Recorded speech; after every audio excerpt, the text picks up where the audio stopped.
Aujourd'hui, on fait une pause très discrète, mais parfaite pour Noël.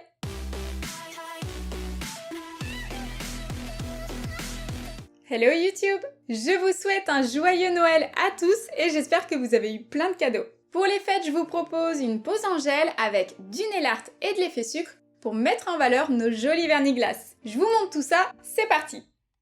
Après 9 semaines de repousse, il est grand temps de faire une nouvelle pause. Malheureusement, ma cliente a une nature d'ongles très fragile, on ne changera pas leur ADN, mais on va se charger de leur donner meilleure allure.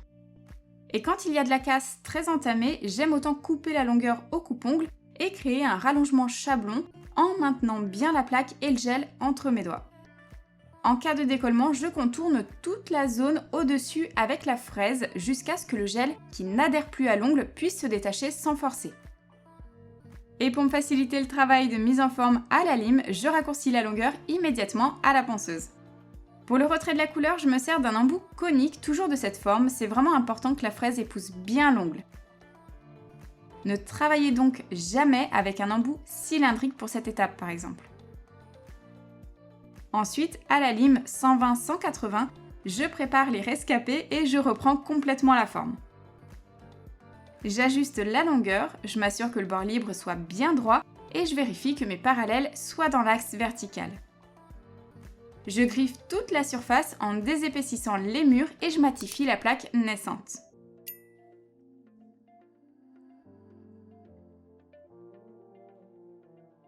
Vu que mon bombé est totalement décalé, plus du double de son emplacement d'origine, je dois aussi redresser mon curve et affiner la ligne de cheveux. C'est plus esthétique et l'ongle paraîtra plus léger.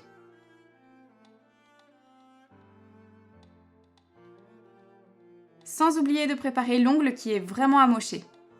J'élimine les parties sensibles et cassées en arrondissant le plus possible les côtés. Le majeur est très entamé sur le côté, donc il va falloir lui créer une assise artificielle. Mais avant, il faut absolument faire une manucure complète.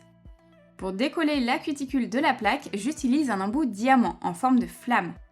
Il finit en pointe et me permet de bien dégager le repli proximal, les sinus et les replis latéraux.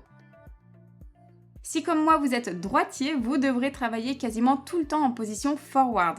Mais dès lors que vous aurez besoin de nettoyer les sillons du côté droit de l'ongle, il faudra alors enclencher le mode reverse pour dégager la membrane de peau de l'intérieur vers l'extérieur.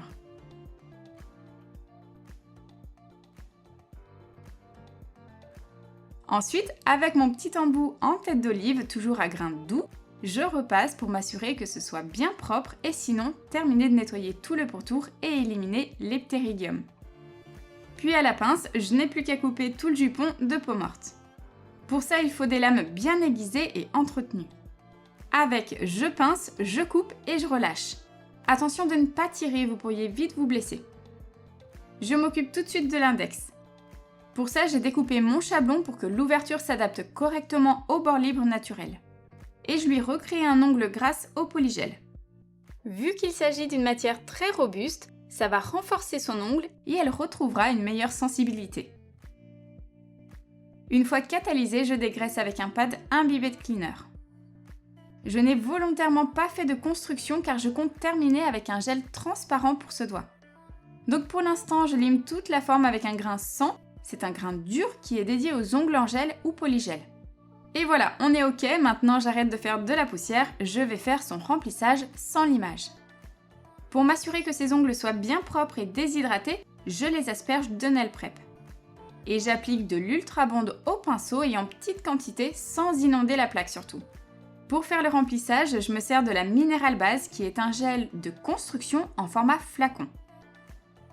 D'ailleurs, c'est un des gels que j'utilise dans ma toute nouvelle formation spéciale ongles en gel. Le lien de cette formation est en description. Je travaille en deux temps. D'abord, j'applique une fine couche de base sur tout l'ongle sans toucher la peau que je ne catalyse pas. Et tout de suite, je fais mon gainage en ajoutant suffisamment de matière pour consolider ma construction pendant plus d'un mois. J'étire le gel en gouttes presque jusqu'au bord et je termine au pinceau fin. Ça me permet de gérer la matière avec précision. Vu que le gel est de viscosité fluide à moyenne, il faut le manier très rapidement. Dans mon protocole, je retourne obligatoirement l'ongle pour qu'il soit face au sol. sinon le gel finirait par couler dans les sillons. La plaque est assez petite, donc je peux me permettre de poser mon gel en one shot et donc de passer dans la lampe qu'une seule fois.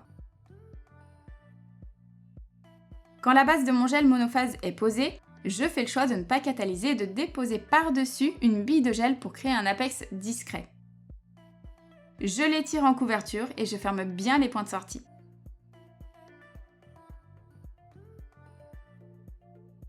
Et main sur l'envers, je retravaille le bombé qui pourrait vite se tasser. Arrivé au pouce, je suis le même protocole, sauf que cette fois, j'adapte la quantité. La surface est plus grande, il faut donc que je prélève plus de matière. Quand ma couche de base est ok, je suis plus généreuse sur le gainage, quitte à me resservir. Attention, il ne faut pas être trop gourmand avec ce type de gel flexible, sinon il va fuir très vite, donc il ne doit pas trop charger l'ongle et trouver le juste équilibre en observant bien votre pinceau. Avec mon liner, je termine de peaufiner le dôme. Pour cette pose, on va se servir de plusieurs VSP rouges.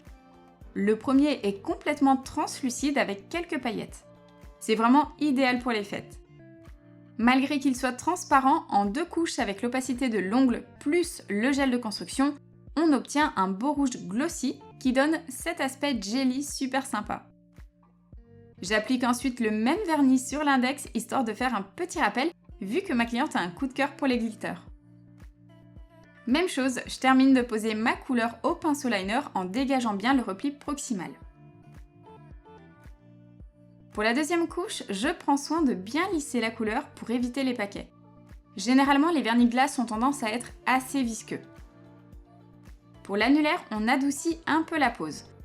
Toujours avec un vernis translucide mais sans paillettes. On prévoit un nail art stalactite blanc, donc ça ressortira bien dessus. Je prends le temps de bien longer les replis latéraux et pour éviter de faire des traces, je ralentis volontairement mon mouvement.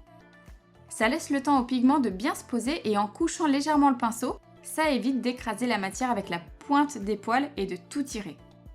Pour être tranquille, je rectifie au liner, il faut toujours corriger quand le VSP est fluide. Et pour tout sécuriser, j'ai besoin d'une finition sans résidus, pour ça j'applique mon top coat brillant habituel. Toujours un doigt après l'autre, aucun intérêt de vouloir tout faire d'un coup. En alternant les mains, vous ne perdrez pas de temps et ça évite les bêtises. Sur le pouce, j'applique directement ma base Chrome Effect qui est sans résidus sur la couche collante du gel. Une fois catalysée pendant 70 secondes, je pourrais poser ma poudre chrome par-dessus. Maintenant que c'est totalement sec, je n'attends pas et je prélève un peu de poudre avec le pinceau en mousse que je frotte énergiquement sur tout l'ongle en faisant des petites bandes.